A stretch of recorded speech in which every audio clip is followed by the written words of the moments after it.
Cancer is a continuously growing global health problem that poses major challenges, most especially in developing countries. Find out how this international distributor of innovative health products came up with a series of solutions to help increase a patient's chance to survive the odds.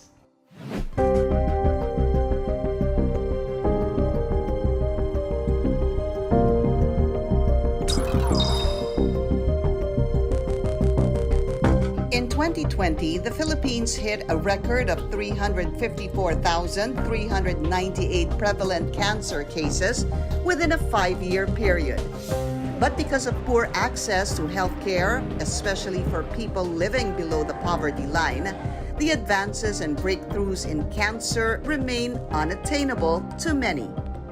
Cancer refers to a group of diseases that's characterized actually by cell growth, abnormal cell growth and proliferation, inflammation, as well as angiogenesis or formation of new blood vessels. It always starts with mutation in the genome or the genetic makeup of a person inside the cell. Before PPARs, most of my patients, they were unable to finish the chemotherapy regimens because of the side effects and because of discomfort during the process of chemotherapy. Maria's son Dominic was diagnosed with stage 4 rhabdomyosarcoma when he was only 4 years old. While coping with the recovery of her other sick child, Maria found it hard to accept Dominic's condition. It was actually very devastating kasi with Dominic, it was manifested mga 4 years old na siya eh. Unlike dun sa daughter ko na congenital talaga, baby pa lang. Yung mga bandang September, meron ng umuumbok-umbok dito sa leeg niya. Hindi ko talagang inisip na cancer kaagad siya until nag-nosebleed siya. Dominic was prescribed chemotherapy, but his family insisted to rush to an integrative doctor to seek for alternative cure. Medyo hesitant ako kasi as a mother, I know the side effects ng chemotherapy kasi. So what I did is that I rushed towards the integrative doctor of my daughter, who happened to be PPAR partner doctor of Simply Nature. One of the hardest decisions to make for people living with cancer is choosing the kind of treatment that would work best. To help patients and their families deal with this growing health problem, one company commits to producing safe, credible, and natural health solutions by drawing on the latest bioscience technology to deliver a series of safe, efficient, and natural products. What is Simply Nature and what does it do? Simply Nature is a company we created and founded about 10 years ago. Our mission is to find effective health solutions for people. So we provide natural products that work in combination with conventional therapy and medicine. As an international company that provides natural solutions for cancer, metabolic syndrome, and degenerative diseases, the management upholds a health philosophy that centers on whole food nutrition as the frontier in health management. When we talk about choosing treatment, especially in the area of cancer, patients are really afraid of chemotherapy because of its side effects, and they tend to then look towards natural products. But this is not either conventional or natural choice. At Simply Nature, patients can have the best of both worlds. Our protocols work with conventional chemotherapy to minimize its side effects so that they can get the best treatment using both conventional and natural together. Cancer is like a virus. It continuously evolves, it mutates. So it can develop defenses against our usual treatment modalities like chemotherapy. Like I said, chemotherapy and radiation therapy have a lot of side effects. So more often than not, patients stop their treatment because of these side effects. It's very important to have the support. With the supplements that we give the patients, there will be lesser side effects, so they will be able to finish their chemotherapy protocols more comfortably. This company introduced PPARs, which is touted as one of the best natural ways of solving serious health problems. PPARs stands for peroxisome proliferator activating receptors. It's basically a nuclear receptor found inside the cells. Now, when these receptors are activated, the benefit that you can get from that is, number one, cellular differentiation. Number two, it's to promote fatty acid metabolism. If you have better insulin function, your blood sugar will naturally go down. And another one is to induce cancer cell death by modulating the immune system. As a sole distributor of PPARs, the company promotes its use to many reputable health institutions worldwide and actively organizes corporate health conferences and public health talks in Asia. Simply Nature PPARs is made out of a special strain of these types of microalgae that is very effective by protecting the bone marrow. We maintain the integrity of the immune system of the patient, which is very important to prevent infections and to fight off the cancer itself. And also, Simply Nature PPARs is also very dense in nutrients so that the patient can recover faster because of better cellular healing. Sabi ko parang na-lead kami to an extraordinary and I must say amazing journey. I'm very proud of him. At a young age na 8 years old, he believed that it's his purpose to siguro encourage other people then. We would like to really pay it forward with the knowledge that there's really like Simply Nature that can help people with cancer very much. When fighting cancer, living healthy is very important because it allows us to pursue what is important to us in life, and that's what it's all about. When we can help a patient move from being bedridden to getting up, to be lucid in thought so that they can have conversations with their loved ones, it gives the whole process of fighting cancer a whole new meaning. And that is what drives us at Simply Nature.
Hi everyone, it's back to school season and all the parents out there, I'm sure you're both excited but also concerned about your kids going back to school, mingling with their fellow friends and students. So today, I've invited Doc Jansen to give you important advice about sending kids back to school.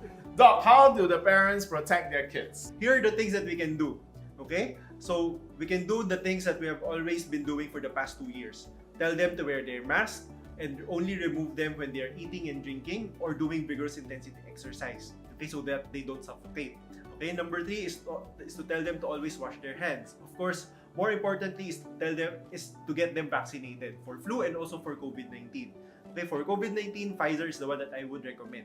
Okay, so aside from this, feed them a lot of fruits and vegetables. Okay, because here's the evidence that really a high amount of consumption of fruits and vegetables can do wonders for immune system. Okay, so aside from fruits and vegetables, again, exercise at least 60 minutes every day, and of course, sufficient sleep. Okay? So it's good. Don't stop your kids from running around in school and playing with their friends, especially running, right? So let them exercise. Doc, important question for all the parents out there. I'm sure every parent would want to supplement their kids, even if they don't supplement themselves. They will buy like vitamin C syrup and things like that because they're sending their kids back to school, face-to-face contact with other students. Doc, as a doctor and a lifestyle specialist, how would you choose and how would you recommend parents go about supplementing their kids? I would choose a whole food supplement. Okay, so by whole food, it means that the supplement that you're giving is in a whole food form, meaning it is unprocessed and unrefined. Fruits and vegetables, no, that was converted into a pill form. Okay? So, because sometimes you just can't get your kids to eat their vegetable. Yes, that's one thing. And of course, you want your supplement to have that antioxidant punch, no? So that you get the added protection. So is antioxidants the only thing you look for? I mean, that's usually what people see when they get a vitamin C plus zinc syrup or things like that. What other functions do you look for in a supplement when it comes to the immune system? It should have an immunomodulatory effect. Wow, that's a big word, Doc. Yes. So what does immunomodulatory means? So immunomodulatory means that it makes our immune system smart. When it needs to kill off bacteria, it is vicious. But when it needs to tone down or when it needs to calm down, then it calms down immediately. Okay, so what are the supplements out there that has an immunomodulatory property? Okay, beta-glucan. Beta-glucan, Yes, okay. beta-glucan is derived from mushrooms. So yeah, you can actually feed your kids mushrooms instead. Yeah. Okay, green leafy vegetables. Okay, your malunggay. Oh, malunggay. Yes. So malunggay supplement would be a good Yes, choice. it would be a good Or choice. you could make your kids' favorite tinola. Yes, you can just feed your kids malunggay. Okay, so I would rather choose something that I cannot still a whole food supplement, but something that I cannot Cook. get from a palengke. Okay. Okay, I cannot get from a market. Okay, that would be your microalgae. Okay, because microalgae, of course, you cannot just get it from the river, okay, or get it from the lake outright. You have to clean it. But microalgae are really Superfoods. they are superfoods. They are packed with antioxidants. It has an immunomodulatory effects, and they are really good. Okay, and the taste is quite good actually. Yeah, it's quite good. Okay, so yeah, that's how I would choose the supplements. And I would recommend Simply Nature Pipa tablets because we are clinically proven to be immunomodulators. So Doc, you for yourself and your kids, your future kids, you wouldn't just like get those isolated vitamins like vitamins, zinc, iron kind of thing. You would always advise a whole food supplement instead. Yes. Because in your whole food supplements, you have more than just the zinc, the vitamin C, the vitamin D, and the vitamin E. You have a lot of other good stuff. So with that, we wish you and your kids a great back to school season. CA markers. Mataas siya. Then, nung after 3 months, nung pag-take ko ng Simply Nature, doon, naging normal na siya until now. Kahit si Dr. Johan na gulat siya kasi biglang normal agad in just 3 months, nag-normal agad yung CEA ko. 1 year and 5 months, cancer-free. Dapat may food supplements kayo, like Simply Nature, na proven and tested ko na. Talagang hindi ako pwedeng mawala ng Simply Nature na yun. 2019, I was being diagnosed a cancer of my uterus. So I was shocked. Sabi ko, bakit nagkaroon ako ng ganito? Samantalang hindi ako mahilig sa pagkain. I'm sorry, basura. Started the tablet and then the powder. Tinry ko din yung yung tawag dito. Gel? Yeah, yung gel. Yes. It's really good. After 2 months ng aking therapy and taking PPARs, sabi ni doktora, magpa-laboratory ka na. So, nung nagpa-laboratory na ako, praise God, 2 weeks ago or 3 weeks ago, lahat normal. To God be the glory. Salamat sa Diyos. Sa 2 months ko po ng aking pag-take ng PPARs, ako po ay cancer-free.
physical exam, right? So physical exam is very important for diagnosing cancer because usually by just feeling the tumor, a doctor can already tell, okay, this is cancer.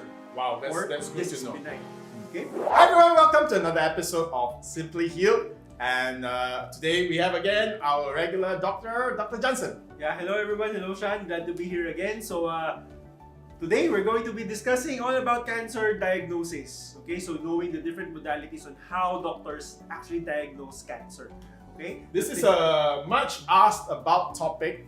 We talk about cancer all the time, Yes. but and we get confused with how do you identify cancer. The most common questions anybody asks is, how do I know that I have cancer? What are the tests? And many times the tests come back, we have no idea what all those numbers mean. So today, by popular demand, we're going to tackle this topic on how is cancer diagnosed.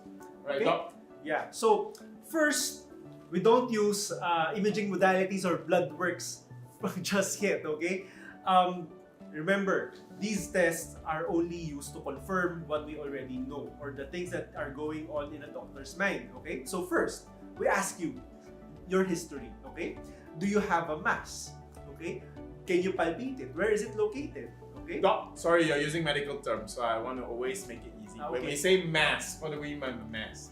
Like a it's tumor, something that you tumor. can feel. Yeah, it's just something there that you can feel. Mass, the tumor is the more technical term. Okay. The mass is the more generic term. So that means you feel something. Yeah, you feel something there. Okay. Yeah, you feel a solid object. Doc Jansen, many doctors use this word when you palpate. Yeah. To a normal person in our daily language, we never use the word palpate. So what does Let's palpate do mean? it again. What does palpate mean? Palpate means is you feel something, you touch. So on them. to palpate Yeah, means to palpate feel. Just it's To to feel, touch, okay? or To to touch touch, or to to feel. feel, okay? Yeah. So when you touch something on a specific part of your body, right, and you feel something that that there's something there, okay, a round object, okay. So that round object, it might not be round at all, it might be regular in size, it might be oblong shaped, okay. So that would be a mass, okay, or a tumor. Okay, so yeah, and not just any tumor, because there can be some parts of your body where there's just something that is protruding. Okay, so I'll give you an example. So if you feel here at the back of your head, there's a bone. Yes. Okay, so that is a normal variant. Not all people have that. Oh, Yeah, okay. it's an evolutionary thing. I do have. I have one Yeah, also. Yeah. Yeah. Okay, not all people have that. Okay, so if you feel that one in your bone, okay, then that's normal. Okay, what is abnormal? What points to cancer is if that tumor or that mass, okay, is growing in size. Oh, so it's getting bigger and It's bigger. getting bigger and bigger and bigger. Okay, so does it matter if it's slow or fast? But yeah, as long as it's growing, then we have to think that maybe it is cancer. Okay, so always remember, if the tumor or if the mass is growing, okay, it doesn't mean that it's automatically cancer. Okay, because a growing mass can also be benign, but of course we have to consider that it might be malignant or it's actually cancer. Okay, if it's growing fast, most likely it is malignant or it is cancer. Okay, but if it is slowly growing, it can also be benign. Okay, but Which of course, means harmless. yeah, which means harmless, but of course we have to consider that maybe it's just a slow growing tumor. Okay, so these things. Okay, so another sign that you have to look for are lymph nodes. Okay, if you are able to feel your lymph nodes, okay, Which is not painful. Okay, so if a lymph node swells, Yeah. it's supposed to be painful. Yeah, especially if you have a viral infection.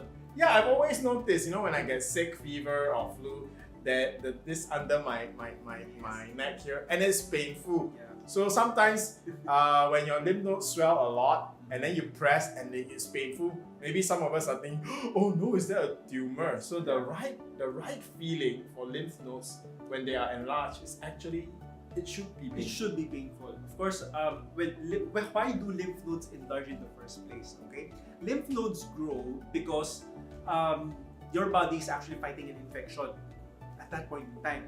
Okay, so that's one, which is the most common one. But in the event that when you feel that, okay, I have a small nodule here, which is enlarged, that is not painful, and it is hard, which we're going to tackle next, no? When we go to the physical exam, which is hard, then it might be cancer. Okay. Okay, that's the time that you have to go to the doctor to have it checked. Okay, and especially if it is non-movable. If it's just there And in it case. doesn't move. Yeah, it doesn't move. Okay, so where are the lymph nodes located? So you can locate your lymph nodes here, front of the ear, the back of the ear, Okay, front and back of the front ear. and back of the ear. Okay, here below your jaw, under your jaw. Yeah, I think we're all familiar with this one. we're all familiar with this one.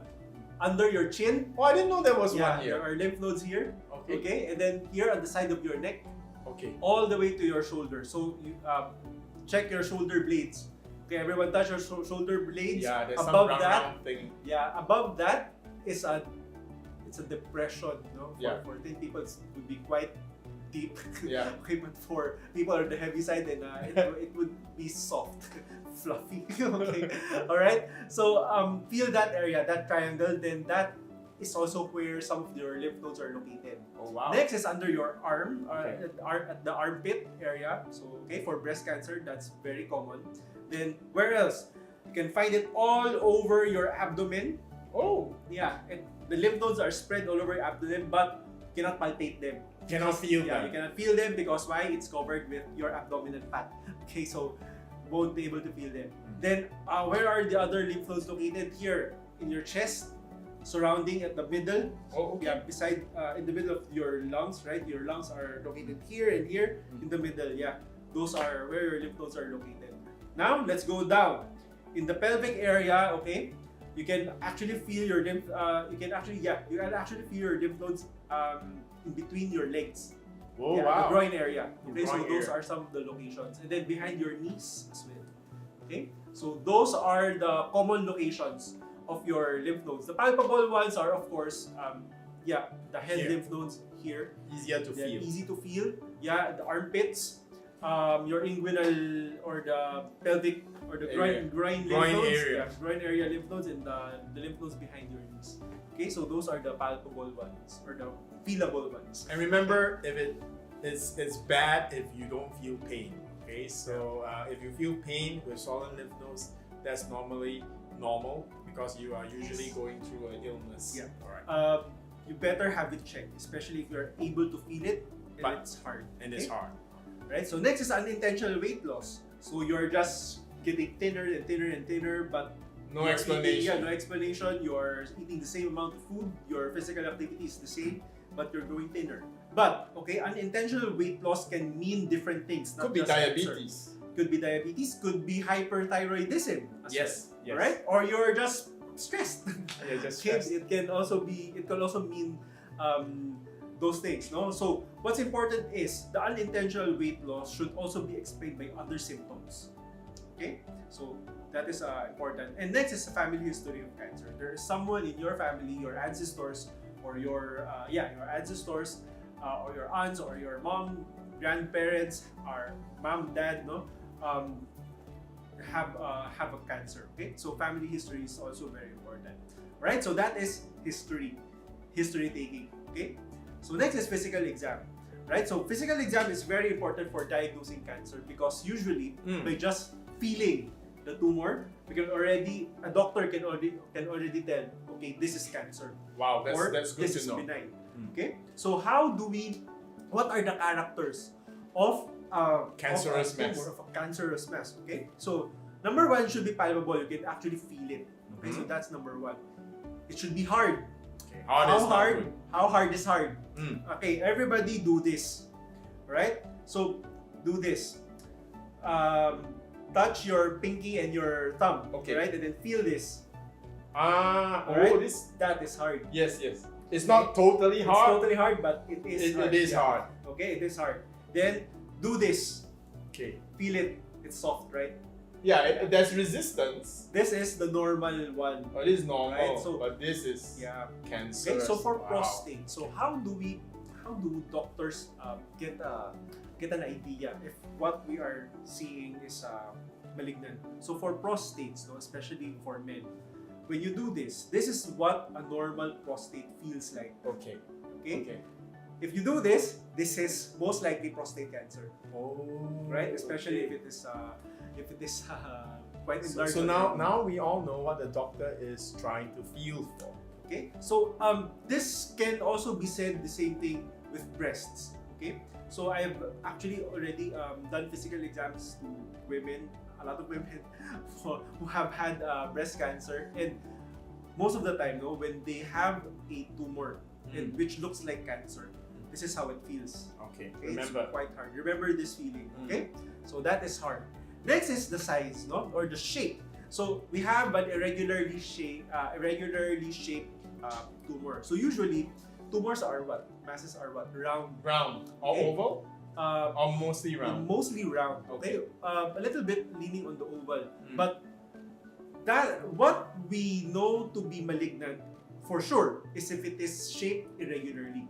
So like a rough stone? yeah, it's a rough stone, it's shaped like a rough stone. Weird so shape. It's a weird shape. Okay. Yeah. So it's the general shape would be More oval. smooth. Yeah. Smooth. But no. The general shape would be oval, Okay. but the oval shape has rough edges. Okay. Okay. So that is what we call as irregularly shaped inside. Okay. So next is it movable? Mm. Now, usually for women, okay, so for women who have had benign findings, breast tumors, breast mass, which have benign findings, okay, try to feel your breast again, okay, see if that mass is movable. Okay. Yeah, if it's movable, yes, it is most likely benign, alright? But if it is non-movable, it's like it's attached to your Bone. It's like you're attached to your bone or attached to your muscle or attached to your bone, then that points to a malignant character. Okay? So for everybody else, no, sometimes we do feel in our abdominal part or in the areas where there are a lot of fat content. Okay, Okay. so we sometimes feel small tumors there, small masses. Those are lipomas. Oh yeah, fat mass. Fat mass. Okay, so those are benign. Don't Alright. have to worry about it. So those can be removed surgically with no problem at all. Easy to remove, and you don't have to. Yeah, it's not cancer. No? Now we go to the blood works. Okay, so now we take a look at these biomarkers. Wow, this is a long list. It's you a have long here. list. Okay, so we're just going to flash it around. You can pause the video and read on it. Okay, but here are the biomarkers for these specific types of cancer. Okay, so take a look at these biomarkers: CA15-3, CEA, PSA, CA19-9, CA125, AFP. Okay, so these are very familiar tests, right? Yes. So for all of our cancer patients who have underwent, a lot of blood works, laboratory tests, you are very familiar with these already. Okay, so what is important here? For prostate cancer, okay, we use PSA. So that is very specific to prostate. Okay, but take a look at the other CEA. Yeah, it appears Yeah. in many different Right. organs. CEA can increase in different types of cancer. Okay, CA19-9 is also true. CA125 is also true. CA125 can actually increase in colon cancer, ovarian cancer, lung cancer. Yeah. Yeah. What else? Uterine Uterine cancer. cancer. Yeah. So if it elevates, okay, it can mean different things. So don't just rely on the biomarkers to diagnose if what you have is cancer. These biomarkers can actually also elevate even if you don't have cancer at all. Yes, that's one thing that people have to remember. Just because the biomarkers of cancer go up does not mean you have cancer. Yeah. Now we're going to go into the imaging.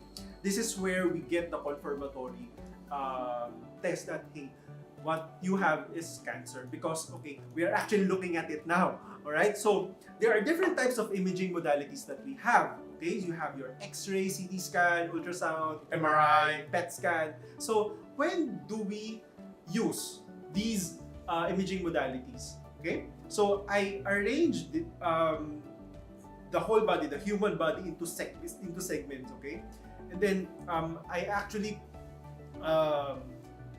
Show which modality Yeah. is for which part. yes, exactly. Okay, so yeah, so for the head and neck, what types of imaging modality should you use?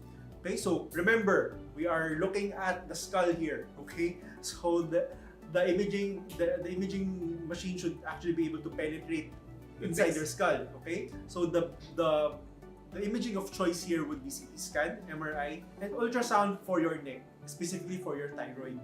Alright? Now, if you have lymphoma, then ultrasound is also the one that is going to be used initially. Alright? And to see the other lymph nodes, no, if they are also enlarged, then they use CT scan. Okay? Okay. So that is for the head and neck. Now, next we move down to the chest. For the chest, we use X-ray, specifically for lung cancer. Yeah, we can actually diagnose lung cancer by just using X-ray. And X-ray is so cheap now. Yeah, X-ray is so cheap. Yeah. Alright? Next is CT scan to have a more in-depth or more detailed location about the size, okay, and the location of the tumor. Okay? MRI as well. Okay? So for the chest, when do we use MRI? It is used for tumors growing from the heart. Oh. Yeah, we have actually what we call cancer of the heart. Okay? So always remember, for moving body parts, okay, CT scan would be the better choice. Okay. So I'll give you an example. Your lungs, you are breathing, right? Yeah, Okay. always Yeah. So you cannot actually hold your breath for 40 minutes, okay? Yeah. For the MRI, because for the MRI you cannot move. Okay, when you're undergoing, when the scan is going on. Okay. Okay, you cannot move. For usually a session of MRI, depending on the body part, would range about 30 to 40 minutes. Okay, so if the tumor is originating from the lungs, then yeah, we have to actually able to take a picture, A quite snapshot. fast. Snapshot. Okay, so CT scan would be the imaging of choice. Okay, so next we move to the Abdomen. breast. Okay, so ultrasound. For the breast, we use ultrasound and CT scan. Okay, so next we go down to the abdomen. For abdomen, it would be first ultrasound, then CT scan. Okay, so which cancers do we use these? Ultrasound is mainly used for screening. Okay. Okay, let's say for example you are complaining of a discomfort here in the upper right part of your abdomen. Yeah, we might actually consider liver cancer. Okay, or ovarian cancer as well. The ovaries can actually show up in the abdomen. Then for CT scan, colon cancer. Yeah, CT scan is also used for liver cancer. Now for liver cancer, we actually have what we call a contrast type, no, of a CT scan. Okay, or contrast enhanced CT scan. So these contrasts are used to highlight the tumor. Okay, so these contrasts will show up white in the scan. So if that round object in the ultrasound, okay, you actually scan that using a CT scan, then they let you drink a contrast and that lights up, then that is cancerous. Okay, remember, tumors have its own blood supply, and the way that the contrast will go to the tumor is through its blood supply. Now we get it. Remember, we always say cancer tumors form their own blood supply. Yes. So the contrast is like putting an ink or a dye. Yeah, And it's they a dye. track whether the dye goes into the tumor, Yes. because a normal tumor shouldn't have blood supply. Yes. Wow. So Yeah. now we even understand how the scans work. Alright, so that is how they do it. Okay, so next is the pelvic area. Okay, so we go down. So for the pelvis, we use CT scan, MRI, and ultrasound as well. Okay, so for the pelvis, that would be your cervical cancer, your ovarian cancer, endometrial cancer, your prostate cancer. Okay, so your bladder cancer as well. And for the segment, the lower segment of the colon, your rectum, your sigmoid, the sigmoid area of your colon. Okay, so we use these modalities for that. Okay, so next is musculoskeletal cancer. Okay, so tumors growing out of your muscles, growing out of your bones. What do we use? We use MRI and X-ray. Okay, so X-ray is already sufficient to diagnose osteosarcoma, cancer of the bone. Then MRI would be the choice for muscles. Okay. Next is metastasis. Okay, how do we diagnose metastasis? Okay, number one, we use a PET CT scan. Okay, but not always. Okay, so it still depends. PET CT scan is usually used for surveying to take a look at the whole at your whole body if you have an active metastasis. And number two is response to treatment. Okay, if the chemotherapy It's working. Right. So that is where PET CT scan is requested. Okay, next is bone scan. Bone scan is just take a picture of your whole skeletal system and see if there are active lesions. Okay, now we have patterns here for the bone scan. We have specific patterns that show that this pattern shows metastasis, and there are other patterns where this pattern shows that it's just arthritis. Okay. All right, so now don't be alarmed if your doctor if the nuclear imaging doctor writes there that it might point to metastasis. Don't panic immediately because it might just be because of arthritis. Always go to your doctor to have your doctor explain your imaging test to you. Okay, so next is what other types of modalities we use for metastasis, to diagnose metastasis. It's CT scan and MRI. Okay, so specifically MRI for brain tumors, and CT scan CT scan can actually also check on brain metastasis. Then okay, and then That's metastasis it. in the other parts of the body. Okay, so that's it. So the good news is today, history and physical exam is sufficient for you to already suspect if you have cancer. So palpate yourself more often. Yeah. Feel yourself more often, right? Every time you go shower, don't just scrub. Especially for women, do self-breast exam. Yeah, Okay? even for guys, feel your lymph nodes, be aware. Next, blood examination and imaging is used to confirm cancer. And with that, Doc, I can see the questions are coming up in our AMA Ask Me Anything segment. I am sure all the viewers are not going to ask you, Doc, I feel this thing here and there, what should I do next? So without further ado, let's go to our AMA segment.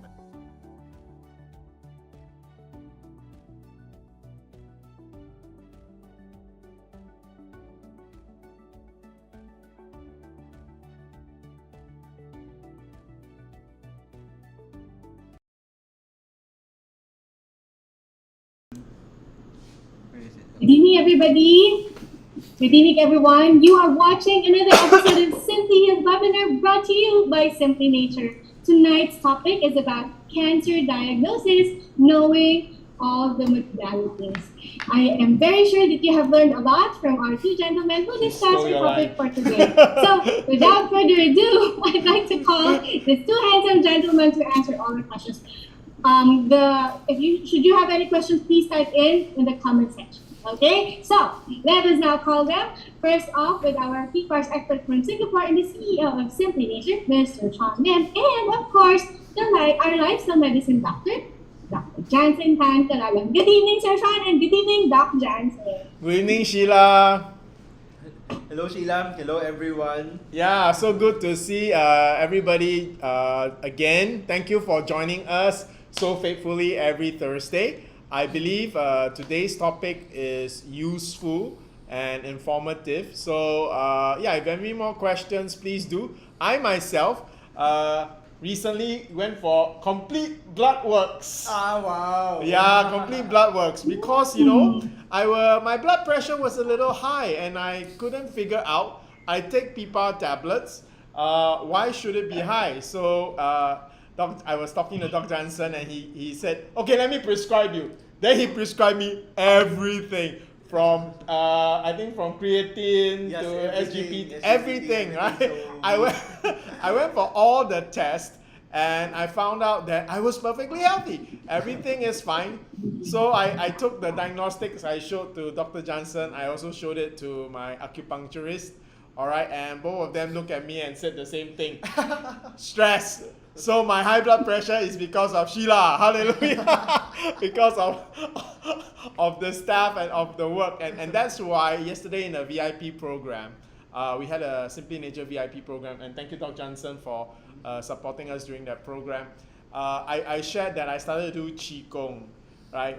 Basically doing things to help me relax because my high blood pressure is 130 plus, all right, is not a result of a health issue. It's a result of mental stress, mental. Yes. All right. So again, so that's I think a great example for our audience tonight, how diagnostics can be used to eliminate. And of course, after that, my wife felt better. I was less puzzled because the conclusion is really it's all my staff or my dogs that are giving me stress. Okay, or maybe Dr. Jansen is the one stressing me out, right? Yeah. So let's go to the first question for tonight. Yeah. Sir, just before we move on, because talking about VIPs, I just wanted to take this opportunity to thank all our VIPs who attended last night's VIP. We're very, very grateful that you have spent in the middle of your busy time now. You have spent your time with us. Thank you, sir. We hope to see you once again in the next VIP this coming December, a holiday one. Yeah, and a lot more exciting. And many of our VIP attendees won prizes during the raffle. Yeah. Yes. All right. Thank you so much again. All right. So for the first question for tonight, coming from Miss Dolly, kailangan po bang mag-hormonal therapy? Do I still need to go for hormonal therapy? My diagnosis is HER2 positive, and I'm done with chemo treatment. Okay. The criteria, in order for you to know whether you need hormone therapy or not is if your breast cancer is hormone receptor positive. So if it is ER, PR positive. But if it's ER, PR negative, then hormone therapy will not work for you. Okay? And since you have mentioned, no, you are HER2 positive, that is another thing. Okay? So being HER2 positive, you need actually immunotherapy for that, which is trastuzumab. Yes, I was about to say that. Yes. Wow, I learned so much about breast cancer. I know the right protocol. Correct. So please go back to your biopsy report. Take a look. It should be together with the HER2 report. Okay, it should be together with that. So take a look at your ER, PR. If it's positive, then you can undergo hormone therapy, and you should. But if it's negative, then hormone therapy will not work for you. Wow, that's a great answer. I hope that totally answered our viewer's question, and she can take action on that. Okay, Doc. Thank you, sir. Actually, a follow-up question coming from Miss Dolly as well. Can I take tucatinib aside from trastuzumab? I read that it is much better to take tucatinib. I would advise for you to go for a consult in order for me to answer that properly, because I need more information in order to know if tucatinib would be a better option or not, or just be on trastuzumab. Well, this is a fantastic example for all our viewers as well. How useful this Ask Me Anything segment is, that you can actually ask a question like this and you can move one step forward to deciding what protocols you're going to take.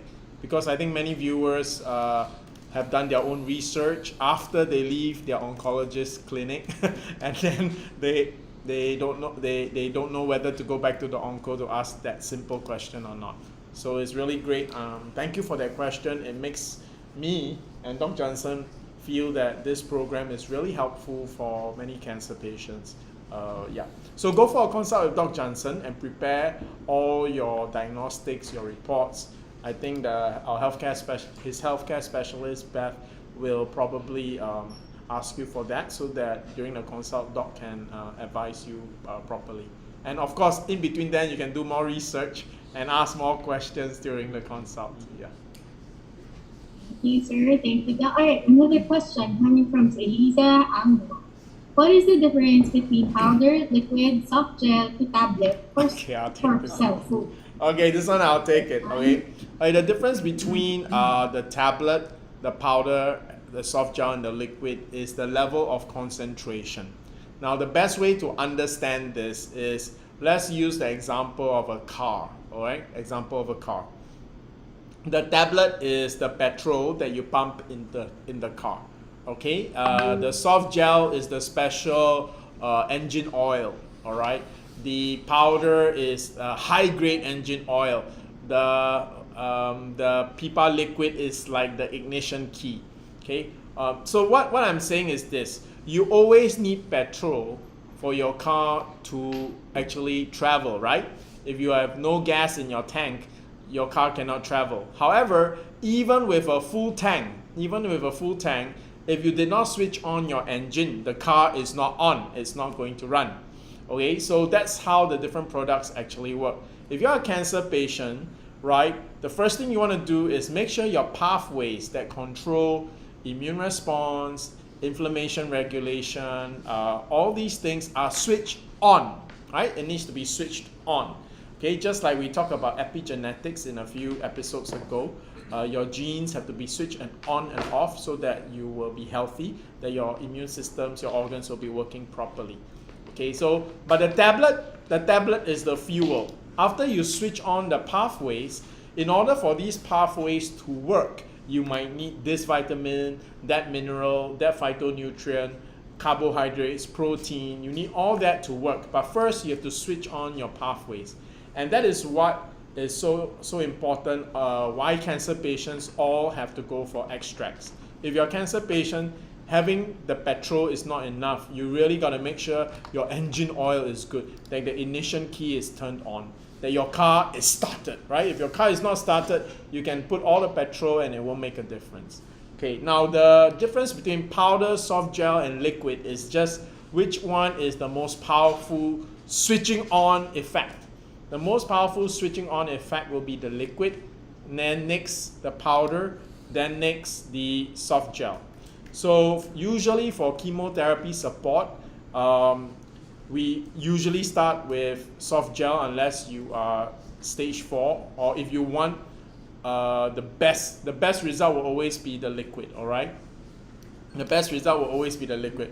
But if you are financially you have a budget, and what you want to do is you want to make sure that, for example, you're going for chemotherapy, you don't want to feel any of the negative side effects. So you start with the soft gel and the tablets. Okay, after 1 or 2 sessions of chemotherapy, maybe you feel, oh, I'm feeling bad from the side effects of the chemo, which means that the soft gel is not enough for you. Then you move up to the liquid, right? But if you're not on a budget, then you want to start with the best so that you don't even have any damage at all. You start with the liquid. So what's so good about our different range of products is that it will allow you to get the best treatment and best result based on your budget, right? So it means that even if you're on a tight budget, you're still going to get the protection from chemotherapy. You're still going to do well because, maybe by God's grace, your body simply reacts well with chemotherapy and the soft gel is good enough, right? So this gives a lot of options for everyone, but here it is. Everyone, make sure you take your tablets.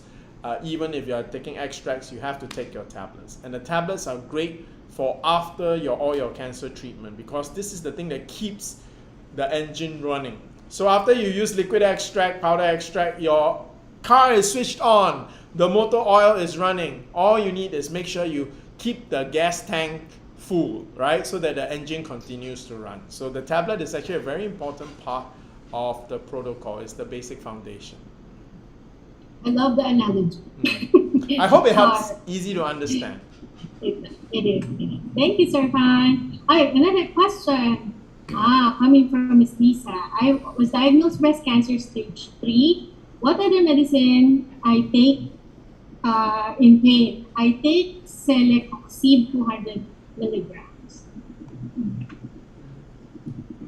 What is the question? Or is that a comment? What, I guess she is, What maybe other- she's, maybe she's asking for the protocol. Yeah, what other things would you prescribe? What other medication to take? What other medication to take for the pain? If celecoxib is already enough, then that's fine already. However, celecoxib should not be taken for a very long period of time because prolonged intake of this kind of drug can promote blood clots. It can harm the kidneys. So how long is what's the period that is safe to take Typically, celecoxib? Celecoxib should not be taken for more than 7 days. Beyond 7 days, then you risk those two that I have mentioned. So, managing pain in cancers is actually quite challenging because these medications, these pain relievers, you cannot take them for a very long period of time, and of course you regularly feel pain because of your cancer. So this actually we have to experiment, no? So I advise you to go for a consult because it really depends on what works and what doesn't work for you. If celecoxib is already working, then I advise you to take it as needed. Just don't take it for continuously, for a very long period of time. So what do I mean by that? It's celecoxib 200 milligrams is taken twice a day for 7 days. Okay, don't go beyond that. If you don't feel pain, it is tolerable, then you can shift down to paracetamol. If paracetamol is not enough, you can go for mefenamic acid, ibuprofen. But then again, please do bear in mind that these mefenamic acid, ibuprofen can increase your risk for developing gastric ulcers, okay, for long term, no? So if those two don't work, then we might have to go for tramadol already. So tramadol is an opioid analgesic, and it has a number of side effects. But of course, with your case, we should not focus only on the pain. We have to focus on the disease itself. So it would really depend. Have you undergone radiation therapy, chemotherapy, immunotherapy, or these conventional treatments? How are you eating? I mean, how is your diet? Yeah, those things. But this is what I have noticed, among my patients who are experiencing pain. Their pain substantially decreases when they are on PPAR liquid, PPAR products actually in general, whether or not they are on soft gel, on powder, or liquid. But liquid has the most effective decrease in pain, quite surprisingly. Yeah. So I think it would be better if you consider taking Simply Nature PPAR liquid or one of their products. So I advise for you to go for a consult. Just to add to Dr. Jansen about pain, this is not cancer, but there is another clinical trial that we did with our Simply Nature PPAR series that is pain related. All right, it's actually for severe psoriasis. Okay, because when you have severe psoriasis, you have rheumatoid arthritis. Your joints are actually painful. Okay, so what happened is that this was just tablets. Okay, but this is done with the Center of Disease Control for Taiwan. But they took 60 tablets a day. All right, 60. That means 20 tablets 3 times a day. The pain score came down from a 5 to a 1. For quite a few of the patients. So again, our Simply Nature PPAR is not an opioid. It doesn't numb or it's not a pain reliever. But what happens is that it addresses the thing that causes you pain, right? So for many patients with, let's say, for the rheumatoid arthritis, the joint pain, the pain is because of the inflammation, and since the product helps manage the inflammation, it will cause, so there's less inflammation, less pain. So it's not like an anesthesia that numbs your body to pain, but it's the one that controls some of the causes for the pain.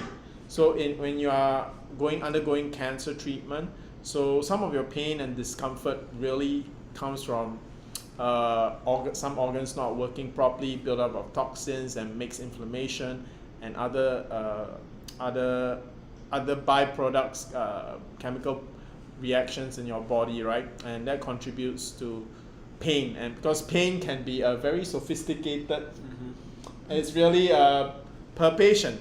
You could be eating a particular thing in your diet and it causes that pain. Maybe you're thinking you're calming yourself because you eat a Dove bar every time you go for treatment, right? And then you think that's to help you relax. But that intake of dairy might just cause you inflammation and maybe the root cause of your pain. So I think, as Doc Jansen said, go for a consult. You can better understanding after talking to him. And it's really discussing with him so that you can try to isolate what are the possible causes of your pain. But again, as Doc Jansen said, you won't go wrong with taking PPAR tablets, and if you are on a tighter budget, just try the soft gel. On the worst case scenario, you're gonna get all the benefits of the anti-cancer benefits, and it will help manage all your metabolic syndromes and inflammation that you will have. So no lose. Win-win-win all the way. Thank you, sir. Actually, this question is a perfect example of why Doc Jansen is also including Fencing Plus. Yeah, that's true. Protocol, right? Because most especially for people who are taking maintenance medicine and on heavy medications as well. Fencing Plus is a good way to consider. All right. So another question coming from Ms. Lilibet. Can PPARs help people who have anemia? Oh yes, yes, definitely. Now for anemia, the most common reason, for women, no, is menstruation, so blood loss. So typically you'll find their iron deficiency anemia because iron loss in the body is when you are bleeding. Okay, that is the only way that our body eliminates iron. So iron is not eliminated through the stool or through the urine. Okay, so for women, you are really more prone to iron deficiency anemia, and of course, Simply Nature PPARs, no, can help the bone marrow to grow more red blood cells and replenish your supply of red blood cells. Okay, so definitely it can help. And also, in order for you to absorb iron, you need vitamin C. Okay, vitamin C is actually very rich in Simply Nature PPARs because Simply Nature PPARs tablets are made out of microalgae. Okay, so definitely yes for anemia. Another good example is my own wife, because she is both underweight. So I take PPAR tablets to help me manage my weight, to stay slim. She takes PPAR tablets to increase her weight. So again, what's interesting to highlight is that the effects of the PPAR tablets is a modulator. It brings your body back into balance. So it does mean that taking PPARs will not give you the six-pack that you want, all right? Because a healthy person is not round, all right? That's basically it. So if you're too thin, it helps you plump up. But if you're round, it helps you slim down to a straight line. If you want a V shape, go to the gym. There's no way around that, right? And you've got to really manage your diet to keep your body fat under 14%. Then your six packs will come out. Yeah. Yes, sir. Thank you, Doc. And another question coming from Mr. Deji Santos. Okay, it's quite long and in Tagalog. Let me translate. Yeah, I read this one. So I just went through needle core last September 3. Oh. Tomorrow I'll be getting the result. I am very scared because the doctor said I have to go for chemo first before surgery. Why is it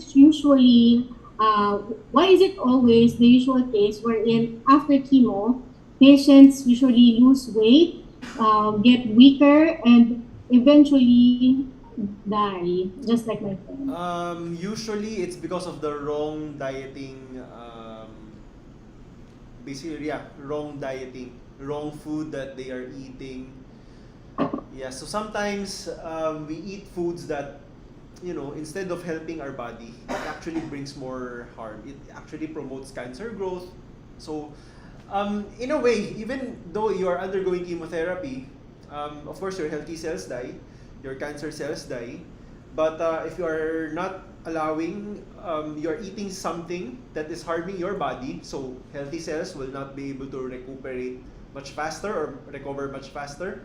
Number two, since you are eating wrongly, you are actually even helping the cancer cells to grow. So it's actually the wrong dieting principle, rather than the chemo itself. Because in my care, I haven't seen any patients who have undergone chemotherapy who have grown really thin and eventually died. In my care, okay. So for this viewer who's asking this question, let me also strongly encourage you. Patients have gone to Doc Jansen after 1 to 2 sessions of chemotherapy and are bedridden, but under his care, within 10 days they are able to walk. And the one patient that we always talk about went shopping, from bedridden to shopping during pandemic, and actually went through more chemotherapy sessions. So this issue about that Doc Jansen brought about, that when you're undergoing chemotherapy, yes, the chemo is killing your good cells, it's killing your healthy cells, and also the cancer cells. Doc, am I wrong to say this, or has it improved? I know that the oncos that we work for are sort of already enlightened. I don't know if it's in general, but I think in general I still have this perception. So correct me if I'm wrong, that in general oncos will say you can eat whatever you want while you're going through chemo.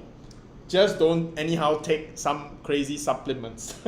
they basically always say you can eat any food, regular food that you want. Just be careful, don't take any supplements, right? Is that something that many oncos say? I mean, many doctors say in general? I won't say that it's common, but still, right? Still, there are still oncos who do that. However, of course, nothing against them. It's just that nowadays medicine has evolved quite significantly. Actually, even faster than the few decades ago. So we already have new findings, new study outcomes that have shown really that patients who have cancer undergoing chemotherapy, there are foods that you should eat and should not eat. Especially, there are a lot of foods that you should not eat. And I think I brought up this point because I personally think, and it's a personal opinion, that many people who go for chemotherapy who don't get good results is because they never got proper advice on how to live, what to eat, how to exercise during their chemotherapy.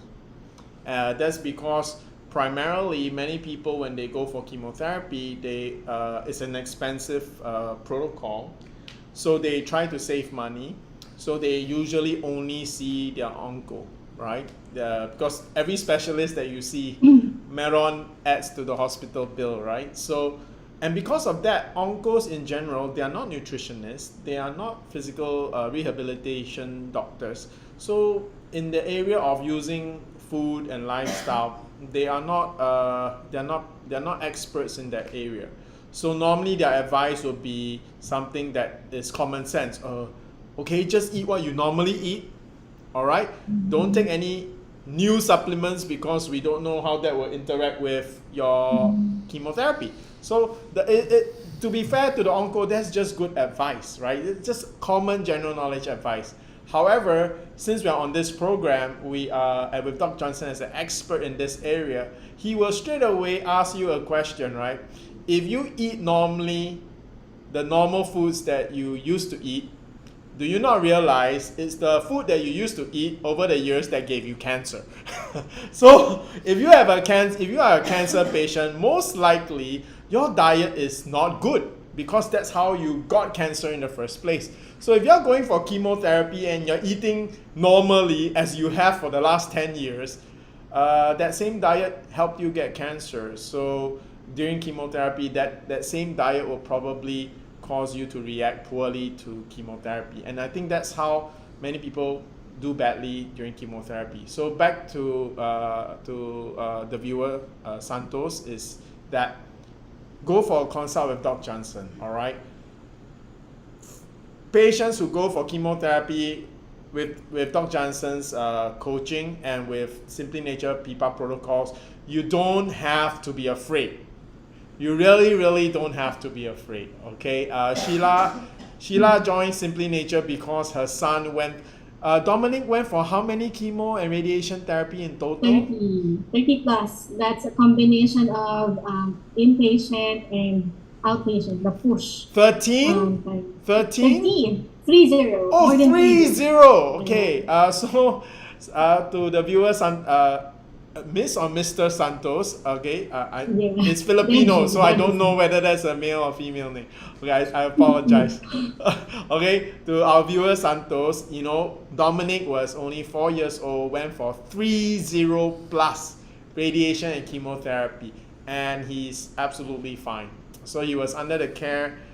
Sheila really took care of what he ate during that time, and he was on the liquid extract. And he did very well. And same with all of Doc Jansen's patients. So I just want to say one thing.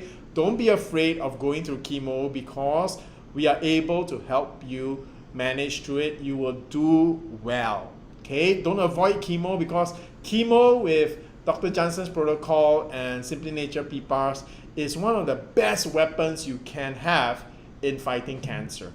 Okay? But if you just take chemo alone, then yes, you are right. You might not do well with the side effects, but with the care of Dr. Jansen and Simply Nature protocols, you're going to be absolutely fine. All right, I'm very confident to tell you that. So go for a consult. Yes. Also, Deji, once you get your result, please, if you can, please do schedule a consult with us. Don't forget to bring the result, okay? And if possible, it would be better before next Thursday, because next Thursday I will be out of the country. So it would be better if I see you by next week, early next week. Okay? Oh, yes, Doc, you're traveling out of the country. So are you gonna do one Simply Heal program from Korea? I'll try. I'll try. You just say 안녕하세요. Okay. I'm really I not would love sure. to introduce you. Okay. Yeah. Coming from all the way from Korea, right? Yeah. So. Yeah, but I'll try to be there with you. But I'm not quite sure, because I still don't know how our schedule would be. Alright. But I will definitely be here for that session where Doc is out of town. Okay. Okay. I just want to add a little bit, because you said a while ago, PPARs and of course Doc Jansen will help out with the management. More than that, I'm very happy and pleased that here in Simply Nature, we are able to help patients abide to what their doctors are telling them. And the bottom line is to have a good relationship with their doctors as well. They want to see your progress. They want to see you improve and be cured from cancer. That one thing is for sure. Okay? Right. Thank you. All right. Another question coming from Miss Josephine Cruz. What is CEA test? What does CEA test means, Doc? Thank you. Okay, CEA is tumor marker. So CEA, the medical term for CEA is carcinoembryonic antigen. Okay. So you don't need to remember that. Just remember CEA. Okay. So CEA is usually elevated in cases of colon cancer, liver cancer, ovarian cancer. If I remember correctly, yes. But so CEA can stay up or increase in a various number of reasons. So I would use CEA to monitor treatment response, but not to screen for cancer. Okay? Because even though you don't have cancer, CEA can elevate. So it's really very difficult to just be paranoid. Though I remember that in one of our programs that we did, you shared with us that actually just seeing your doctor before any diagnosis, your doctor is probably already suspecting that you have cancer. Yes.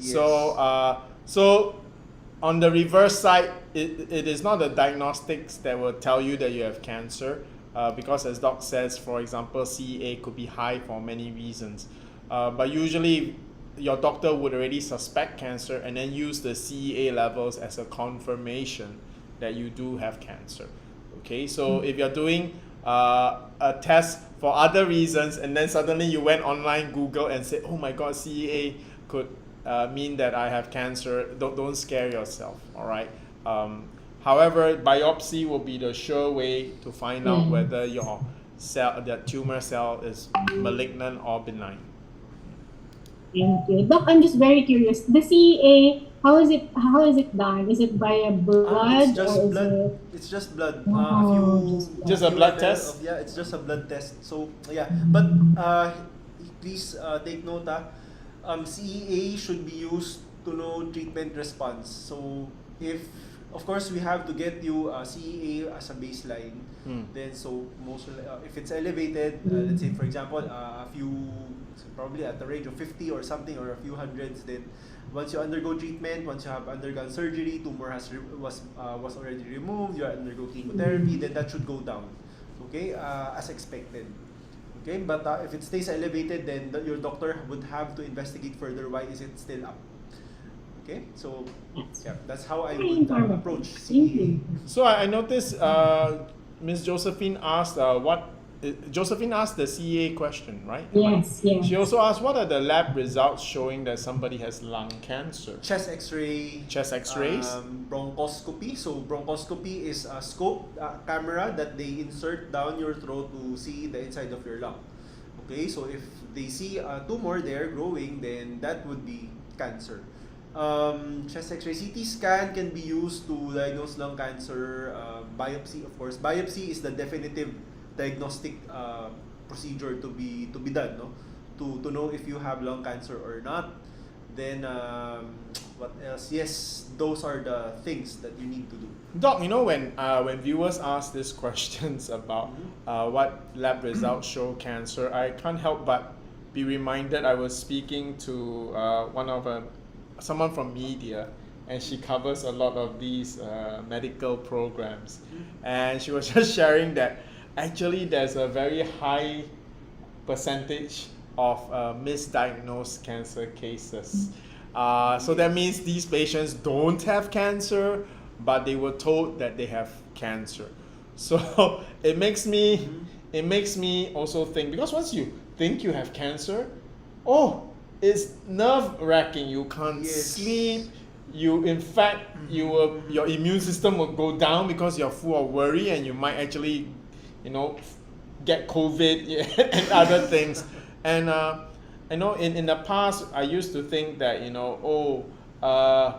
you go for a biopsy, you might split the cancer and it spread to other parts of your body. But now, at my age, all right, I have enough friends and family that have cancer scares to realize that actually it's important to really know whether you have cancer or not. So we've heard enough stories where people started chemotherapy, went for surgery, cut out the organ, only to realize it's not cancerous. So I think diagnostics, since this today's topic is about diagnostics, is you really, once you suspect of cancer, you do for the scans that, you do have cancer, please don't skip the biopsy. I mean, right, as Doc says, certain markers are not 100% indicative that you have cancer. So before you start something as serious as chemotherapy, go for the biopsy, make sure that for sure it is, and then you don't get, peace of mind one way or the other. Yes, exactly. The peace of mind cannot be bought. Okay? And again, I love what Doc Jansen always give all the viewers. It's not a bad thing when you do have cancer to find out that you have cancer. Okay? So I'm not going to say that it's not a bad thing to find out that you have cancer, because it's never a good thing to find out that you have cancer. All right? But if you do have cancer, it's really good to know for sure. Because today, if you catch cancer early, many cancers' recovery rate is in the 90th percentile. You won't even get such good odds trying to throw a basketball into a basketball net, right? You probably, that means it's a better chance of you winning your fight against cancer than to score in basketball, right? It's a 9 out of 10 chance that you will survive and do well, but only if you catch it early.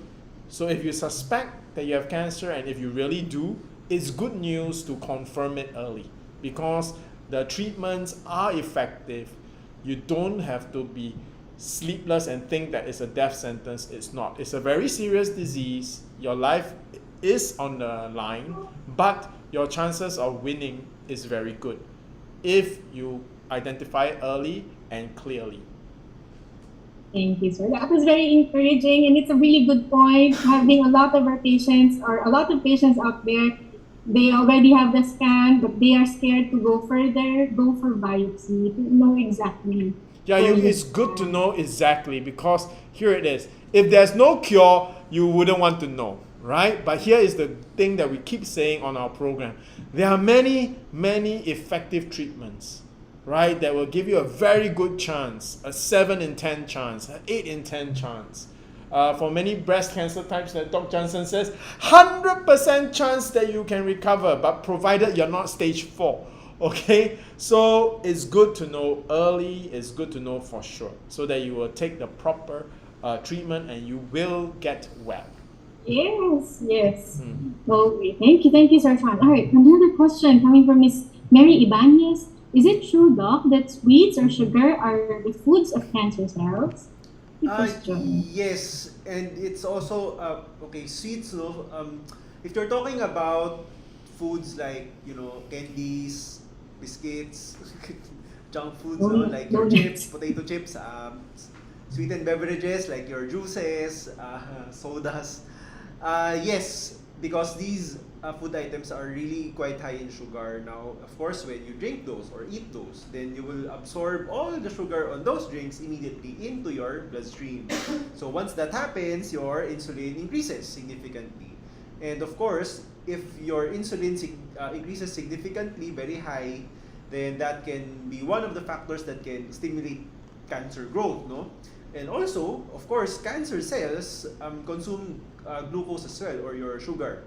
Okay, but of course, please don't demonize carbohydrates in general, because your healthy cells also need glucose or sugar to function. Okay, what you need to be mindful of is the type of food that you are eating. So instead of eating these processed sugars, so the food items that I have just mentioned, then focus more on the real foods. So fruits, vegetables, whole grains like your brown rice, red rice, oats, and legumes. So legumes are beans and nuts, no, and seeds, no. So those food items, no. So focus on eating more of those foods, though, those especially those 4 food groups. So don't be afraid of fruits, because when you taste fruits, it's too sweet. This might be very high in sugar. No. Yes, on the outset, yes, it's too sweet. The sugar in it might be really high, but once it goes down to your intestine, the amount of sugar that you absorb is not that high actually, because of the fiber content of the fruit. Okay, so don't be afraid of fruits. And you need the antioxidants that are unique to the fruits. Okay, so please don't be afraid of them. You need to eat fruits as well. Okay. And I've also learned, from Dr. Jansen, that when you take fruits, many of us like to drink fruit juice and say that we are eating fruits. It's not the same, okay? If you drink fruit juice, then there is a chance that there is too much sugar, because many juices remove the fiber and the pulp, all right? If you want to make a fruit drink, then you've got to do it as a smoothie.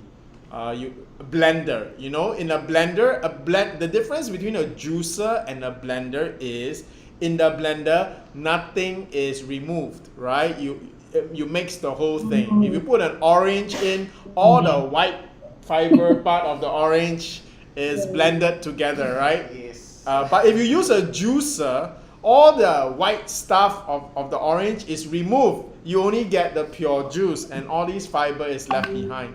Then you will have the problem of having a high glycemic index, right? The sugar will be absorbed quickly because the fiber is no longer together with the juice.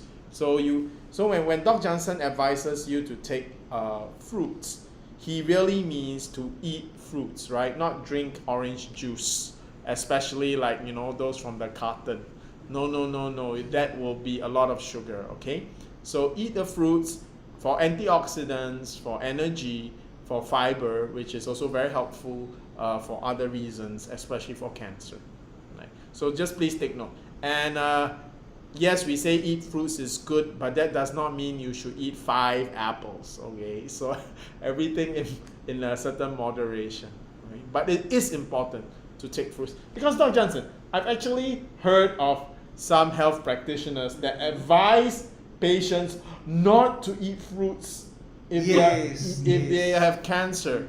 Why would they? What is the misconception? Maybe they misunderstood something?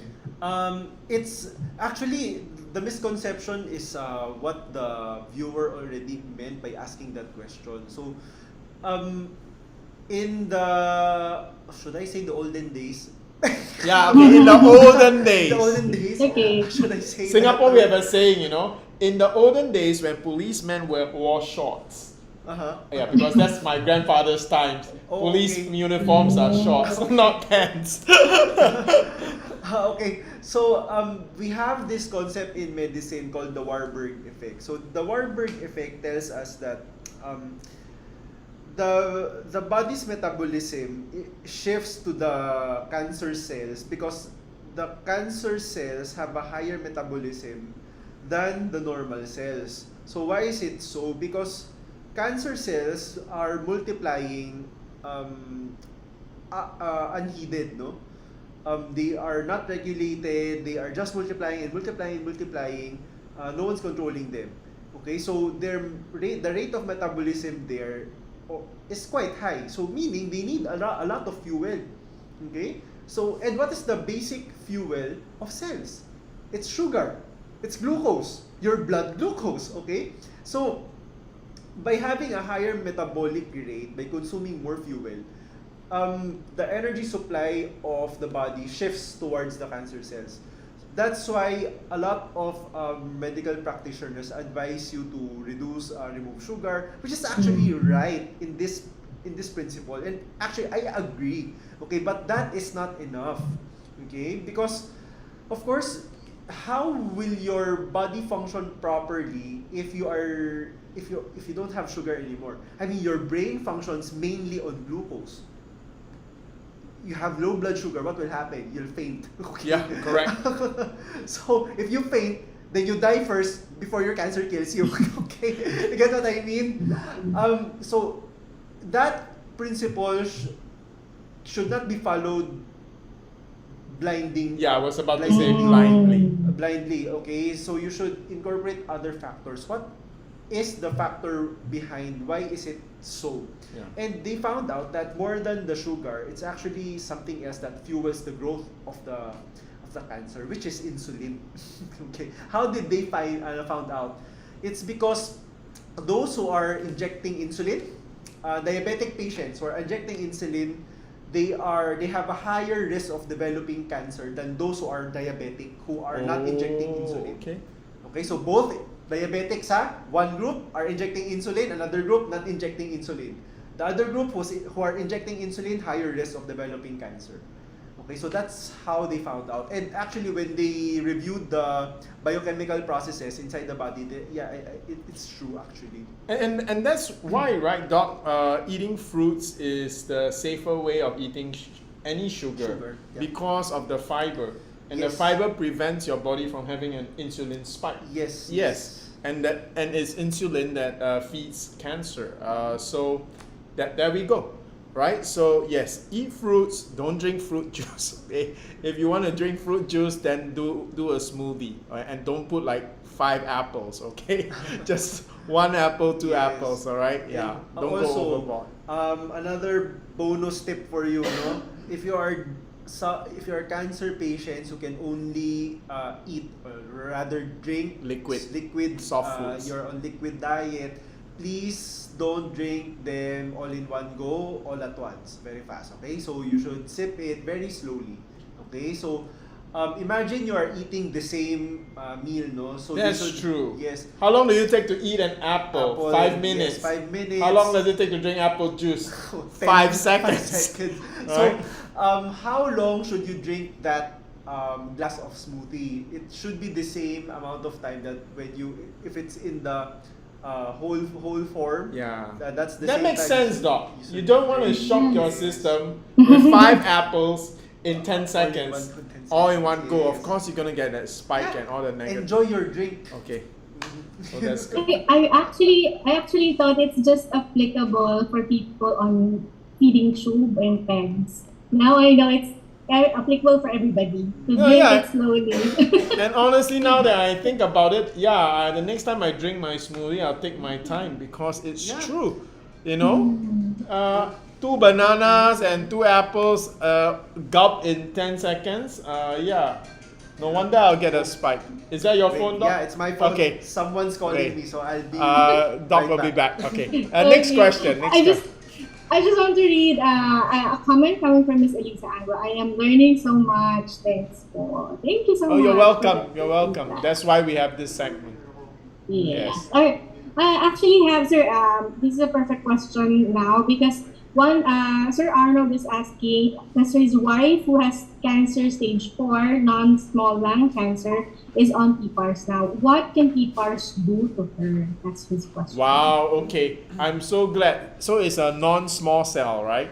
Yes. Okay. I think, Arnold, you'll be very happy to know we actually did research and a trial on lung cancer, and it's the non-small cell lung cancer. So what we found out is that the higher your dosage of PPARs, the higher the occurrence of apoptosis. Apoptosis, please, we should do a quiz, right? Who knows what apoptosis means? Okay, apoptosis means that the cancer cells die by themselves. So in the lung cancer research that we did with liquid extract, the more liquid extract you took, the more the cancer cells die on their own. Not because the immune system attack it, because every cell actually has a timer. In other words, I mean, the term is not positive. I mean, your cells actually commit suicide. Yes. In a way, there is a timer. There's a time where it will switch off by itself, right? So cancer cells usually don't have this timer. But what we found out is that when you take PPARs liquid, it starts to die by itself. Okay? And of course, the effects of that Doc Jansen has shared many times, and what I share during doctors' forums, where my audience is all doctors, where we explain to them the modulating of the inflammation will make it difficult for the cancer to grow. We talked about how it will reduce metastasis, and we talked about that in an upcoming program. We taped it already, you know. So yes, it's going to do so much to support lung cancer, and I'm so glad for Arnold that it's not small cell lung cancer. So the good news is that the non-small cell lung cancer is much easier to treat and less lethal than the small cell lung cancer. So that's that silver lining. All right. So since you're already a PPAR user, that means keep in contact with us. All right. Whoever is supporting you, please, if they call to check up on you, it's because they are concerned. And right now, I want to thank some of our patients because Beth, Doc, you shared with me your HCS, your healthcare specialist, during the earthquake. Patients actually... Yeah, the patients are worried about her. The patients were worried about her. So and for other viewers out there, this just goes to show you the level of care that Doc Jansen's clinic, and the kind of relationship his healthcare specialist develops with the patients, that they are worried for her, even though they are the cancer patient, right? Really So quite sweet. it's very sweet. And that also means that I think the cancer patient is also very well taken care of. So again, I will encourage everybody, and I want to encourage Arnold, that yeah, good. Let's believe for breakthroughs for your wife. Thank you, sir. That's very encouraging. Thank you, Doc. Right, another quick question from Miss Elisa. Can I use air fryer for cooking like tofu? Yes, air Yes! fryer would be the preferred cooking method if you still want to, if you miss the texture of Yeah. the fried foods. But just an advice: don't fry your food every day. Okay, please, because the preferred method for cancer patients, no, the preferred method is still wet cooking. So that would be boiling, steaming, stewing, or you saute them in water. Okay, air frying is cooking it in dry heat. Okay, cooking in dry heat increases a chemical, no, a group of chemicals known as advanced glycated end products. So these chemicals or these molecules can increase your risk of getting cancer. It increases inflammation. So of course, if you are frying vegetables, that might cook the antioxidants. So sayang. Yes, you can eat, no. You can use air frying to eat. Just so that you know, the meat, you get like a break and eat something tasty, yes. right? Eat something tasty. Sort of. You'll have a variety. So, food or eating is still interesting. You know, Okay? Doc, Christmas is coming. So Christmas is a season I think cancer patients have a hard time because they want to enjoy the eating with family, and you know, for families, eating is a very important part of the experience of having family, eating together. So you know, we really have to contact Chef B and ask her how do you wet cook vegetables and be tasty. All right, so yeah, okay, so we'll you call Chef B. Yes, I will Okay. be in contact with her so that she can be part of the team already, and you know, so she can teach you all this stuff about cooking. Okay. Okay. I saw earlier there was a question where there was a 2-year-old with cancer. Do you see it, Sheila? Let me look for that. But first, let's go. Let me look for that. But first, let's have a quick. Oh, I found it. Okay. I'm showing it to Doc Jansen. Okay, It's from Mary Ibanez. Oh, Yes. yeah, Ibanez. Yeah. Ibanez. Yeah. Okay. Sheila, you want to read it out? Yes, my baby was diagnosed with retinoblastoma, age 2, in her right eye. We don't have this case in our family. How could it have happened to my child? What could have been the factor and the reason for this? Retinoblastoma is a tumor that develops at the the retina. For everybody's information, no. So you have your eyes. So you have your pupils, no? I think everybody is familiar with the pupils, okay? So high school biology, okay? Pupils. Now, so how can you see? The light outside goes into your eyes via the pupils. Now, at the back of your eyes, it hits the retina, okay? So the retina is where the light gets processed, okay? Into so image. that once the information gets into your brain, you see what you see. Wow. Okay. Okay, so the retina is very important. Now, in kids, so retinoblastoma is usually very common in infants. Okay, very young kids, no, toddlers, infants. Okay, so retinoblastoma is the tumor or the cancer of the retina. Okay, that happens in genetic problems, genetic anomalies, genetic mutations. That is the most common reason. Now, if we say that it is genetic, the number one question is family history. You said that you don't have any family history.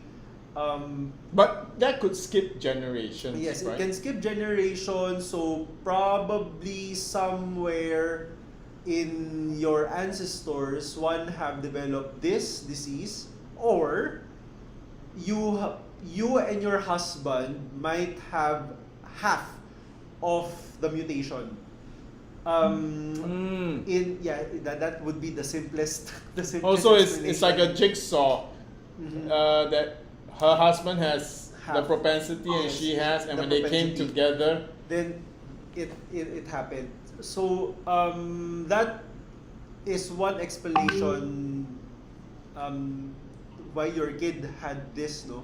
Another one is, but this is not very common, and this is just a, at this point in time, this is just a more of like a Speculation. speculation among scientists. So inside the retinoblastoma gene, no, they found the gene of the HPV virus.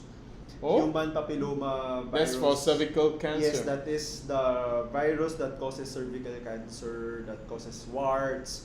Okay, so they have found that gene inside the retinoblastoma. Now, what does this, what does this signify? It might be possible that the development of retinoblastoma might be because of infection. Not necessarily an active infection, but it might be a virus present inside the womb, inside the vaginal canal, that in such a way that when your baby passed through the birth canal, your baby gotten that virus. But again, This is just a guess. This is just a guess, a Circumstantial. speculation among scientists. No, please don't think that you might have caused your Yeah, baby okay, to develop. yeah. So it's Don't- not proven. Okay, that is just what they have found. Okay, and it might not be because HPV also has a lot of strains. Okay, you at least have 30 different strains of HPV virus. It might not be the one that even causes cervical cancer or genital warts or something. No, it might be just an HPV virus sleeping there. Then, Doc, for this particular question, my heart always gets a bit heavy when I hear of a toddler because their life hasn't really started yet. So what would you advise her to do? What kind of treatments would she probably be going for? Depending on the size of the retinoblastoma, but one is surgery definitely. But at 2 years old? But at 2 years old, yes, because you would not want the tumor to grow so big that it affects her brain. Okay. Okay, because remember, this is at the back of the eye. So you will push into the Yes, brain that directly. can push into right into the brain. That would be very dangerous. Another one is a treatment for retinoblastoma can be immunotherapy.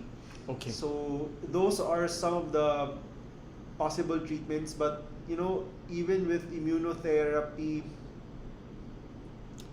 I would not. It's still a question mark. Yeah, even with immunotherapy, if it can shrink the tumor, but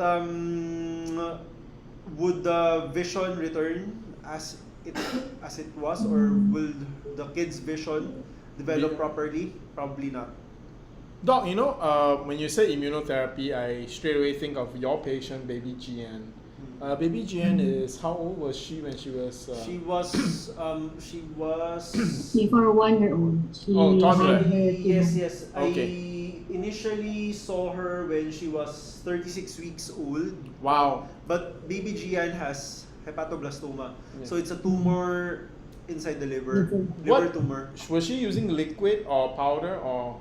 She used powder and tablets. Okay. But by the time she was on the tablets and on the PPAR treatment, she already underwent 10 cycles of chemotherapy. Yeah. The parents actually wanted for her to undergo further for PPARs because they were quite afraid for BBGN to undergo surgery. So that's the main reason. So up until now, BBGN is on PPARs, and BBGN is really quite active. And the tumors disappeared, right? Tumor, Shrunk. it shrank, but it's still there. But so far, her imaging says that the tumor already sort of like scarred out. Wow. So I'm just bringing this up, Mary. I don't know what protocol you're using, so I just want to encourage you. Why don't you, if you're open, why don't you consult with Dr. Jansen? I specifically asked him about baby GN's case because just to let you know that he has experience with children, supporting children through cancer as well. And of course, Sheila one is a bit older than you. Dominic is 4 years old when he underwent treatment with us. So just want to let you know both cases are success stories, the ones that we are sharing with you. And there are many more. So I just want to encourage you. Thank you for sharing and asking that question. Yes. And if we can help, please do let us help you if we can. I can totally relate with the question. The way how she asked the question feels like, was there anything that I have done for this? I think this part, let's just focus on this. As parents, you did a wonderful thing bringing a child in, all right? And don't feel guilty about anything else. Don't worry. Right now, just think how you can best help your child. You've done the first miracle. I saw a documentary on the formation of a baby. It's a miracle. It's like a million things can go wrong. Yes. But yet, the baby came out 10. Just having 10 fingers and 10 toes is a miracle. It's a miracle. So to all the parents on this forum tonight, all the kids that you bring in, you've done miracle. All of you are miracle workers. All right. So sometimes life just deals us a hard hand, but it doesn't diminish what a wonderful thing you did to bring a child into the world. So let's just do our best to make sure that future is bright and long. Thank you. That really means a lot. Thank you for that encouragement. Okay, very, very quickly, coming from Ms. Maribeth Radan, I have a question. I am diagnosed with HER2 positive. So far, I don't take chemo, radiation, and surgery. Okay, is it possible for PPARs to help me with my problem? Yes, very much so. But I would also advise you to undergo the trastuzumab therapy in combination with a PPAR agonist because it works much faster. Together. Trastuzumab is quite expensive. You would not want yourself to be on trastuzumab for a very long period of time because that is really quite financially draining. I would enhance the effect of trastuzumab using PPAR agonists like simplynature PPARs. But I advise you to go for a consult so I can prescribe you the correct protocol. Okay. Josephine, I saw your follow-up question. Is there a supplement in Simply Nature to boost the immune system? I assume you are asking not for cancer because for cancer it's obvious, right? Yes, just the tablets will be fine. Okay. I'm a user of Simply Nature PPAR tablets and I've been taking it since I'm 27 years old. I'm side by side with Doc Jansen. Hopefully we don't look too far in age, but actually Doc Jansen is very young. He just crossed the 30 mark, a little bit more than that, all right? I am coming close to 50.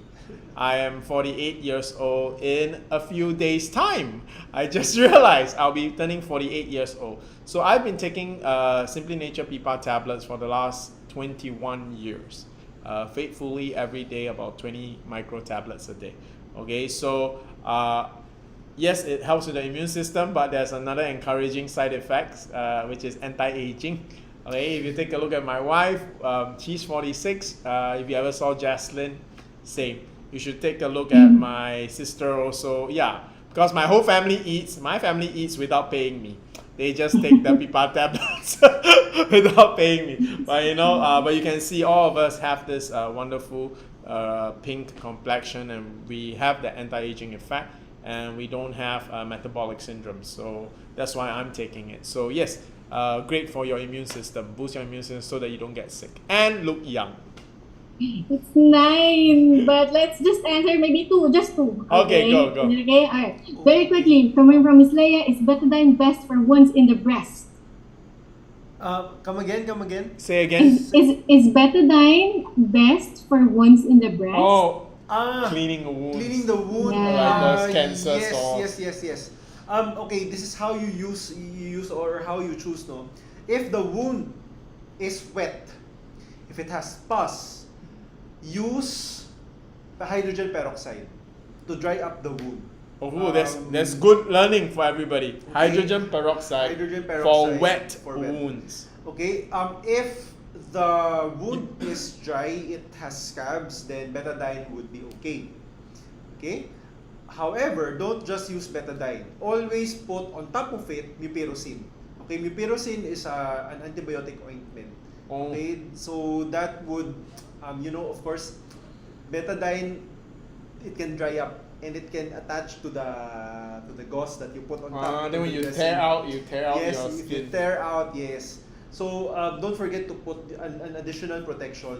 You don't have to put too much mupirocin. Just a thin application would be enough already. Doc, Yeah. I studied in the US, so this product stuck with me all those years because it was so effective when I used it for cuts and things like that. Neosporin. Neosporin is also a type of antibiotic. It's so an it can antibiotic. also be used. Okay. Also, AD Pro. Okay. Oh yeah, AD Pro. Okay, for AD Pro, it's sort of it's a probiotic serum. So how it works is it crowds out the harmful bacteria over your skin. But please use AD Pro only on closed wounds, dry wounds. Don't use them on open wounds, okay? Yeah, not when you can see the inner flesh. Yes. Yeah. AD Pro can also be used. Okay. Yeah. Very useful. Thank you. All right. Oh, before that the was last- very good. Actually, because my wife got bitten by a dog, Mm-hmm. so we had to. I had to be the loving husband to apply the betadine. And just now when you were sharing, betadine is used for dry wounds. Okay. And if you have pus, if it's open and pus, you should use hydrogen peroxide to dry it out. Yes, dry it out first. Then you can apply betadine already. So that's really good advice. I think most of us don't know which one to use, okay? Because we know both are used for wounds. Yeah, we just put. Okay, so that was very helpful. Very good question. I thank you for that Yes, question. thank you. Mm. All right. Last question coming Okay. from Miss Josephine Cruz. What lab results can confirm that someone has lung cancer? Lung cancer, again, chest Biopsy. x-ray, your biopsy, bronchoscopy, chest CT scan. Okay, There you go. I saw one last question. It is okay. because it comes from our regular viewer from Malaysia. Oh, I feel yes. compelled to just honor her question. Okay. Yes, really. What are the side effects of morphine as a painkiller? It can make you groggy, can make you fall But- asleep, dizzy, it can form addictions. Addiction. Yes. Right. Addiction. Advisable to take how long as needed. As needed. If you feel As pain, needed. then you can take morphine. But I advise you to go, not to go for morphine. You can go for fentanyl instead. Fentanyl has a better profile than morphine. Okay. Yeah. Fentanyl. Fentanyl. Fentanyl. Yes. Fentanyl. All right. Okay. Thank you. Thanks, Miss Lily. All right. So, Sean, parting words, and of course, Doc Jansen. Last So, Sean words. first. Yeah, thank you everyone for Okay. always attending our webinars. And it's really very good that up until this late in the evening, everyone is so engaging. I didn't realize that it's already 9 p.m. Wow. Okay, so please do attend every week and go ask your questions. This is your chance to go for a free consult. Okay. So thank you everyone for attending tonight. I want to thank everyone. The questions tonight really spurred some very good discussions. I enjoyed myself. As you can see, me and Doc Jansen at the end of the day, of a long day, we actually got energized by your questions. It made us think, and we're so happy some of those questions yielded immediate answers for the viewer, for them to take action. And my final encouraging words to you is, take action on the knowledge that you have gained. All right. It's good to confirm your medical condition, which is why I was having high blood pressure. I didn't ignore it. Doc Jansen gave me at least, drew 8 vials of blood from me. I acted very quickly to find out what's wrong with me. And I'm glad to find out that I don't have a medical problem, I have a people problem. People were giving me stress, and that was my blood pressure source. So with that, I encourage everyone, stay healthy, stay strong, stay positive, and we'll see you again next week for another session where we will all learn together. Thank you, sir. Thank you, Sir Sean. Thank you, Dr. Jansen. Once again, thank you everyone for joining us tonight. Next week's topic is our part 1 of our blood cancer or leukemia series webinar. Oh, that's a good one. You will learn about why PPARS is good for white blood cell and red blood cell count. Yes, okay, for everyone's But it's a bit technical, a little bit technical. Okay, so this is very important. Please don't miss the first part, because if you miss the first part, you will have difficulty understanding the succeeding parts. Then watch YouTube if you miss the first part. This is a 3-part series, okay? So this is the first one. It's 3. The topic for leukemia is quite long also. Also, if you know someone who is a medical student, then this is actually one of they can attend this, because the information that I share here are also board exam questions, which are really FAQs of patients actually. So it's very important for them to learn this as well. If you know any, probably as a medical student, okay?